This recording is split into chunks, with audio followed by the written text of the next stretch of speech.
लेकिन कहते हैं कि जहां ताकत होती है वहां उसका अंत भी होता है, और वही अंत बाबा त्रिकाल नाथ का हुआ, क्योंकि सभी को बंदी बनाने के बाद बाबा अपना मनचाहा काम कराते थे, और यही बात उनके चेले यानी कि जटानाथ के लिए उपयोगी साबित हुई, और बाबा त्रिकाल नाथ के बंदी बनाए हुए सभी प्रेत और भूतों को वो ये कहेकर बाबा की चंगुल से छुड़ाता है कि बाबा के बाद हर अमावस्या के दिन तुम मेरी ताकत को बढ़ाओ, और अब सब प्रेत और भूत बाबा जटानाथ की बात मानकर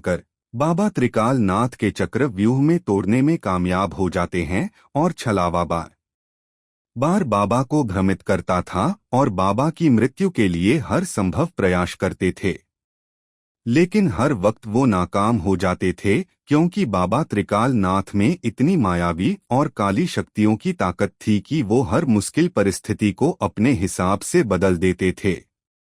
बाबा जटानाथ की कोई बात असर नहीं हो रही थी, इसलिए वो बाबा त्रिकाल नाथ को मारने के लिए स्मशान में जाता है और तांत्रिक शक्तियों को बढ़ाने के लिए एक विधि करता है, जिसमें वो कर्ण पिशाचिनी से लेकर अनेक विधाओं को प्राप्त करता है, जिसमें वो ताकतवर बनना चाहता है और भविष्य को जानना चाहता है, और इसलिए वो मुर्दों को भी जीवित करने की साधना में पारंगत हो जाता है। बाबा त्रिकाल नाथ अब इन सब बातों से काफी सोच में रहते थे, क्योंकि काली शक्तियों को पाने के लिए उसको अपने वश में रखने की भी शक्ति को प्राप्त करनी चाहिए थी, जो जटानाथ में नहीं थी। और जटानाथ बाबा त्रिकाल नाथ को मारने के लिए किसी भी हद को पार सकता था। एक बार अमावस्या की घनघोर रात होती है। उस वक्त बाबा जटानाथ स्मशान में जाकर अपनी तमाम ताकत को आजमाने की सोच रखता है। उस वक्त बाबा त्रिकाल नाथ की आज्ञा से वो जंगलों में जाता है। घोर सन्नाटा, पैर से सूखे पत्ते की आवाज, ये सब दिल को अंदर से कंपा देता है। उस वक्त चारों ओर दिल के धबकारों से भय फैला हुआ था। उस समय बाबा जटानाथ जंगलों में जाकर सर्वप्रथम वो भस्म से अपने चारों ओर चक्रव्यूह बना लेता है, और फिर मांस, मदिरा और खून पीने लगता है, जैसे कि अब वो इंसान से शैतान बन गया हो, और वो इतना अंधा हो जाता है कि वो अपने खून से ही मुर्दों के शवों का अभिषेक करता है। बाबा त्रिकाल नाथ ये सब अपनी साधना में देखकर चौंक जाते हैं। वो खुद ये सब सोच नहीं पा रहे थे कि बाबा जटानाथ क्या करने की सोच रहा है। बाबा जटानाथ ने पूरे श्मशान को जागृत कर दिया। हर तरफ जोर की आंधी और चीख पुकार और रोने और जोर से हंसने की आवाज आने लगी थी, और रात गहराई में खो रही थी। जटानाथ को देखकर सारे प्रेत और भूत उनसे अपने भोग को मांगते हैं, और जटानाथ उन सबको अपना ही खून पीने के लिए देता है। तब सारे भूत प्रेत उनसे कुछ मांगने को कहते हैं, क्योंकि बाबा जटानाथ की एक ही इच्छा थी कि वो बाबा त्रिकालनाथ को मारकर उनसे भी ज्यादा ताकतवर बने। तो बाबा जटानाथ कहता है कि बाबा त्रिकालनाथ को मारने के लिए मेरी सहाय करो। तब सारे प्रेत कहते हैं कि उसके लिए तुम्हें अपनी खुद की बलि देनी होगी और हमें भोग देना होगा, फिर तुम आत्मा बनकर अजय और अमर हो जाओगे, उसके बाद तुम्हें कोई नहीं हरा पाएगा। और बाबा त्रिकालनाथ भी ये सब देखकर काफी दंग रहते हैं। बाबा जटानाथ अपने आप को वो सभी प्रेत को समर्पित करता जो बाबा त्रिकाल नाथ को मारने के लिए उसकी शक्ति बढ़ाने में मदद करेंगे। सारे प्रेत बाबा जटानाथ को मारकर उसके शव को चीर फाड़कर खा जाते हैं और बाबा जटानाथ की आत्मा को बंदी बना लेते हैं। ये सब देखकर बाबा त्रिकाल नाथ तुरंत ही स्मशान की ओर जाने के लिए निकलते हैं। लेकिन बाबा जटानाथ की आत्मा वो प्रेतों के प्रकोप को सहन नहीं कर पा रही थी, इसलिए वो अब अपनी ताकत को सारी उपयोग में लाता है और सभी प्रेतों को वो वश में करने की कोशिश करने लगता है। लेकिन अब परिस्थिति बदल गई थी। सारे प्रेत गांव में हाहाकार मचा देते हैं। जो भी दिखा समझ जाओ कि अगला पल दिखने नहीं बचा, और पूरे गांव के लोग इससे कांप उठते हैं और बाबा त्रिकालनाथ को पुकारा करते हैं, क्योंकि अब वो ही इस स्थिति को रोक सकने की ताकत रखते थे। सारे गांव में ऐसा सन्नाटा पसरा कि मानो पूरा गांव ही शमशान बन गया। लेकिन बाबा त्रिकाल नाथ पहले से ही स्मशान की ओर जाने के लिए निकल चुके थे और गांव में डर और दहशत को देखकर वो सभी गांव वालों को एक जगह पे इकट्ठा करते हैं।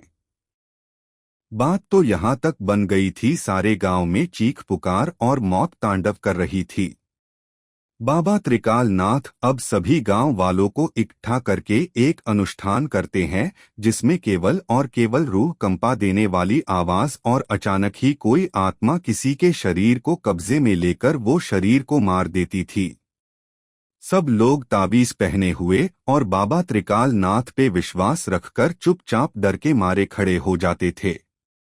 बाबा त्रिकाल नाथ वो सारी आत्माओं को बंदी बना लेते हैं जो गांव में दहशत बनाए हुए थे और बाबा जटानाथ की आत्मा को भी मुक्त कराते हैं।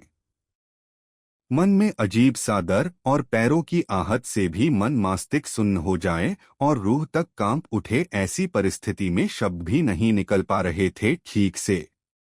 सभी आत्मा को बाबा त्रिकाल नाथ शमशान के घेरे में बांध लेते हैं और बाबा त्रिकाल नाथ बाबा जटानाथ की आत्मा को पूछते हैं कि जब तुम खुद ही कई सारे विधाओं के जानकर थे और खुद से सब कुछ कर सकते थे तो ये सब सोच कहाँ से आ रही थी कि तुम मुझे मारने में सफल हो जाओगे और खुद ही बाबा त्रिकाल नाथ बन जाओगे। बाबा जटानाथ की आत्मा कहती है कि मैं आपका दास नहीं होना चाहता था और आपका दास बनना स्वीकार नहीं था और मैं अपने आप ही आपको मारने के लिए सक्षम बनना चाहता था। वो कोई भी स्थिति हो, बस मेरा एक ही ख्वाब था कि मैं आपको मारकर अपने आप को एक अच्छा तांत्रिक सिद्ध करूं और मैं आज भी आपको हरा सकता हूं। बाबा त्रिकाल नाथ कहते हैं कि खुद ही आत्मा और प्रेतों के चंगुल में फंस गया हो, वो कैसे मुझे हरा सकता है, और तुम केवल और केवल लालची थे और कुछ नहीं, जो गलत तरीके से विधा का दुरुपयोग करने की सोच रखता था।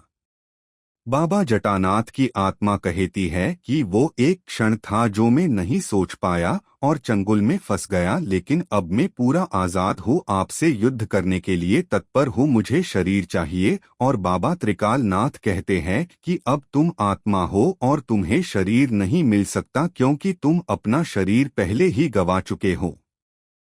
तब बाबा जटानाथ की आत्मा श्मशान के घेरे से सभी आत्माओं को आजाद कर देती है और मरे हुए मुर्दे को कब्र से बाहर लाकर उस मुर्दे में सभी आत्माएं एक साथ समा जाती है और बाबा त्रिकाल नाथ से युद्ध करने के लिए आगे आ जाती है। और ये सब देखकर कई सारे गांव वाले डर के मारे बेहोश हो गए या किसी किसी की तो जान भी चली गई और बाबा त्रिकाल नाथ के ऊपर भारी से भारी ताकत को उपयोग में लाया जाता है। कुछ कुछ ताकत बाबा त्रिकाल नाथ अपनी शक्तियों से हरा देते हैं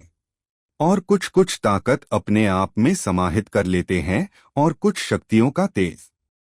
अब उनसे सहन ही नहीं हो रहा था और बाबा त्रिकाल नाथ का शरीर उनकी ही शक्तियों के कारण काला पड़ने लगा था और दोनों और भीषण ताकत का उपयोग हो रहा था। आत्माएं बार बार शरीर को बदल लेती थी, लेकिन बाबा त्रिकाल नाथ एक ही शरीर होने के कारण वो तेज सहन नहीं कर पा रहे थे और अंत में बाबा त्रिकाल नाथ का शरीर पूरी तरह जल जाता है और सभी आत्मा और बाबा जटानाथ की आत्माएं बाबा त्रिकाल नाथ को मारने के सफल हो जाती है और बाबा त्रिकाल नाथ की आत्मा जिस भी शरीर को धारण करती वो काली शक्तियों के कारण पूरी तरह जल के भस्म हो जाता था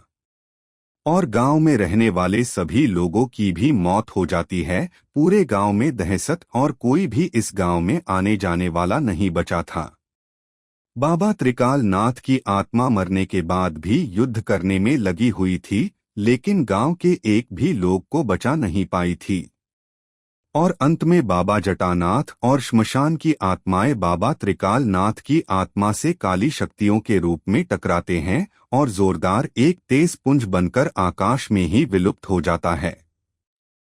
और पूरा गांव और गांव के लोग हमेशा के लिए इस दुनिया से अलविदा हो जाते हैं और बाबा त्रिकाल नाथ के दूसरे शिष्यों की भी एक एक कर अनेक हादसों में मौत होने लगती है और उनका नाम निशान मिट जाता है और आसपास के गांव के लोग ऐसे ही खौफ के कारण लोग आज भी ये बात सुनने में और जानने में डरते हैं और ये कहानी खौफ का दूसरा नाम बन जाती है और इस कहानी का अंत हो जाता है।